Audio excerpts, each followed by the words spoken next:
In the quiet town of Meadowvale, where the air had the scent of freshly cut grass, a young man named Daniel toiled away in his cluttered workshop. Daniel, a lanky figure with a mop of unruly hair and eyes that sparkled with the curiosity of 1,000 stars, had always been the town's oddball. His neighbors often found his habits peculiar, but they tolerated him for his unrivaled knack for fixing broken things. His workshop, a sanctuary of gears and gizmos, was a testament to his relentless spirit of invention. One sweltering afternoon, as beads of sweat trickled down his forehead, Daniel stumbled upon a peculiar blueprint hidden in a dusty corner of the room. It depicted an intricate contraption that seemed to be a mix of a music box and a grand clock. The paper was yellowed and brittle with age, yet the ink remained as dark and precise as ever. The design was unlike anything he'd ever seen before, and it filled him with an eerie excitement that seemed to resonate with the very core of his soul. The blueprint was signed with an unfamiliar name, Professor Adrian Castellanos, a name that sent shivers down Daniel's spine. He had heard whispers about the professor from his grandpa, who spoke of him in hushed tones as a mad genius who'd vanished under mysterious circumstances decades ago. The townsfolk spoke of his house on the outskirts of Meadowvale, now an abandoned relic shrouded in tall grass and creeping ivy. The professor was said to have conducted strange experiments that often kept the town awake with the sound of hisses and metallic clangs echoing through the night. Intrigued and a bit unsettled, Daniel decided to investigate the origins of the blueprint. He packed a bag with a few tools, a flashlight, and a sense of adventure. The journey to the professor's house was a short one, yet it felt like he was crossing into another world as the familiar streets of Meadowvale gave way to the untamed countryside. Upon reaching the property, Daniel found the front door unlocked. It creaked open with a protest that seemed to carry the weight of the years. Inside, the house was a maze of dust-covered furniture and forgotten artifacts. The air was thick with the scent of decay and a hint of something chemical that tickled his nostrils. He wandered through the cobwebbed corridors, his flashlight beam cutting through the darkness, illuminating portraits of stern faces and shelves laden with dusty tomes. The workshop was in the basement, a space even more cluttered than his own, but with a sense of order that hinted at a madness just beneath the surface. There were half-finished inventions everywhere, mechanical limbs and glowing tubes that whispered secrets of a bygone era of discovery. In the center of the room stood the skeletal frame of what Daniel could only assume was the contraption from the blueprint. The anticipation grew within him like a crescendo, each step echoing through the space as he approached the incomplete masterpiece. The walls of the workshop were adorned with cryptic notes and diagrams, scribbled in an obsessive hand that seemed to dance across the pages. They spoke of harmonies and frequencies that could manipulate time itself. Daniel's heart raced as he pieced together the professor's madness. The contraption was not merely a novelty, but a device with the potential to alter the very fabric of reality. He felt both thrilled and terrified by the thought of completing it, his mind racing with the implications of such power. As he examined the blueprint more closely, he noticed that some pieces were missing from the contraption. His eyes scanned the room, searching for the misplaced components.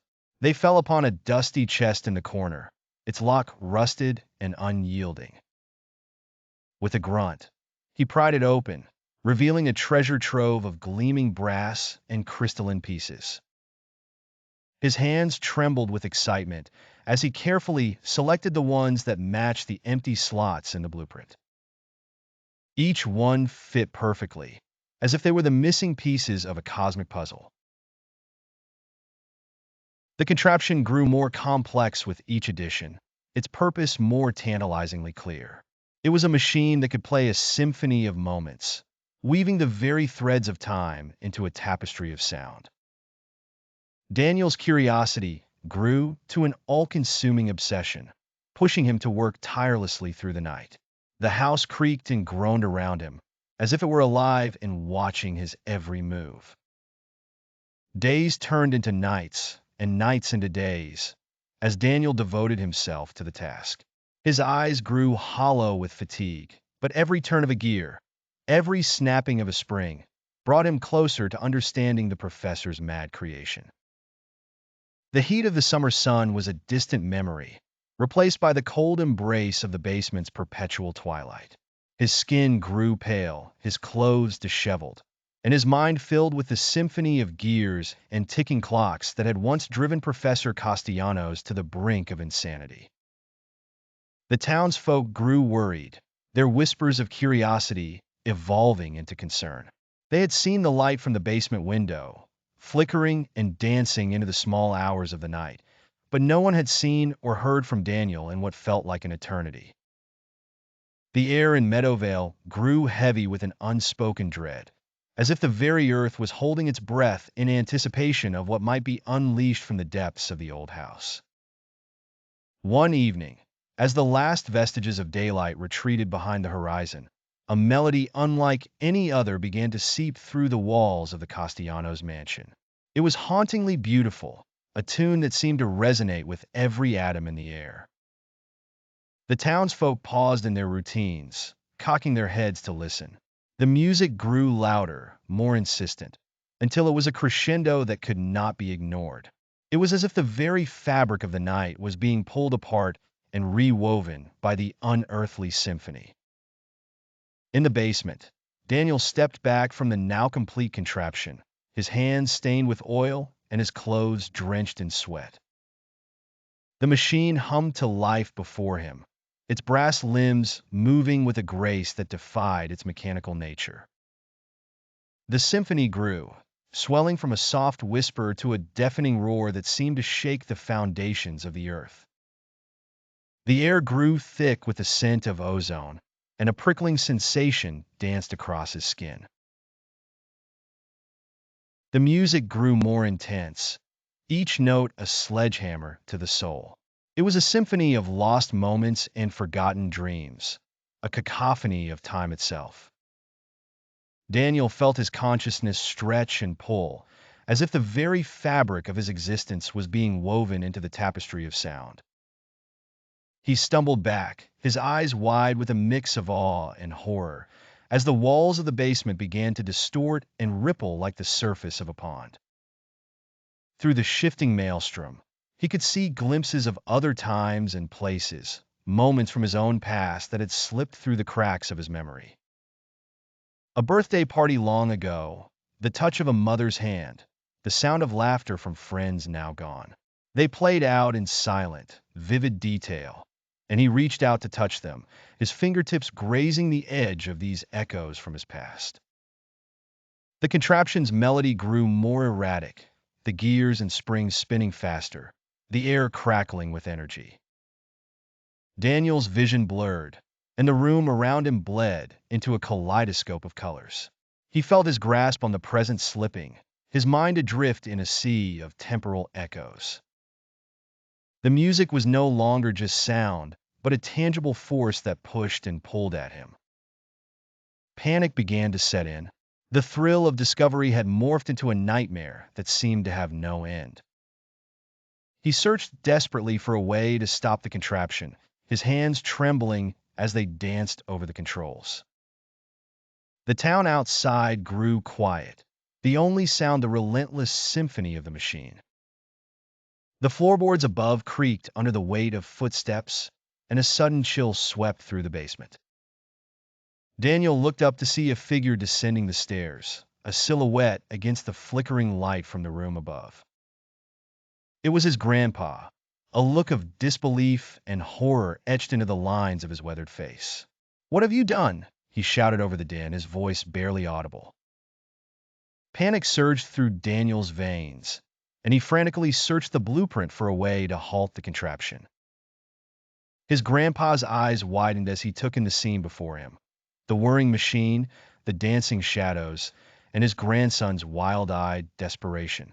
He rushed over, his gnarled hands reaching for the controls. "We must stop it," he yelled, his voice strained with urgency. "It's not just time you're playing with. It's the very essence of existence." Together, they fumbled with the levers and dials, trying to find the off switch amidst the chaos. The music grew more discordant, the air thickening until it was almost palpable. Daniel's vision swam with images from his past and future, a jumble of moments that made his head spin. His grandpa's grip on reality seemed to be slipping too. His eyes glazed over as he stared into the swirling maelstrom of time. Their efforts grew more frantic, their hearts pounding in their chests like the relentless beat of a drum. The machine groaned and shuddered, resisting their attempts to silence it. Each passing second felt like an eternity, the symphony of time echoing through their very bones. Daniel's mind raced, trying to remember any piece of wisdom the old man had ever shared about the professor's work. As the pressure mounted, Daniel's hand brushed against something cold and metallic on the workbench. It was a small key, tarnished with age. In a flash of insight, he realized that it must be the final piece to the puzzle. With trembling hands, he inserted it into a hidden slot in the contraption's base. The music stuttered, the gears ground to a halt, and the world around them snapped back into place with a thunderous crack. The room fell silent, save for their ragged breathing. The air was charged with the scent of burnt metal and the bitter taste of fear. Daniel looked up at his grandpa, who stared back at him with a mix of relief and terror. The silence was so profound it was deafening, a stark contrast to the symphony that had just filled the room. They had done it. They had stopped the contraption. But the damage was done. The fabric of reality had been torn, leaving a gaping wound in the basement of the Castellanos' mansion. Through the rift, Daniel could see a swirling abyss of color and light, beckoning with the promise of untold secrets and dangers. His grandpa's face grew ashen as he whispered, "What have we unleashed?" The townsfolk had gathered outside, drawn by the strange music and the tremors that had shaken the ground. They peered through the windows, their faces a mix of awe and dread. Daniel knew they had to fix what they had started, to seal the rift before it swallowed Meadowvale whole. He turned to his grandpa, his voice barely a whisper. "We can't leave it like this. We have to fix it." The old man nodded gravely, his eyes filled with a determination that mirrored Daniel's own. They had a long road ahead of them, fraught with challenges and unanswered questions. But together, they had the knowledge and the courage to face the horrors of time itself. They stepped closer to the rift, their hearts racing as they prepared to dive into the unknown. The whispers of the abyss grew louder, a siren's call promising power and understanding. Daniel took a deep breath, his hand tightening around his grandpa's. "Ready?" he asked, and together they stepped through the breach, into a world untouched by the ticking hands of the clock. On the other side, they found themselves in a realm where time had no meaning. The air was thick with the scent of ancient oaks and the distant echoes of laughter that had not yet been born. The ground beneath them was not solid, but a shifting tapestry of moments, stretching out into an infinite horizon. Daniel felt a weight lift from his shoulders, as if the very concept of time had been peeled away, leaving him untethered. They wandered through the temporal landscape, searching for a way to seal the breach. The colors around them swirled and collided, painting a picture of every possible past, present, and future.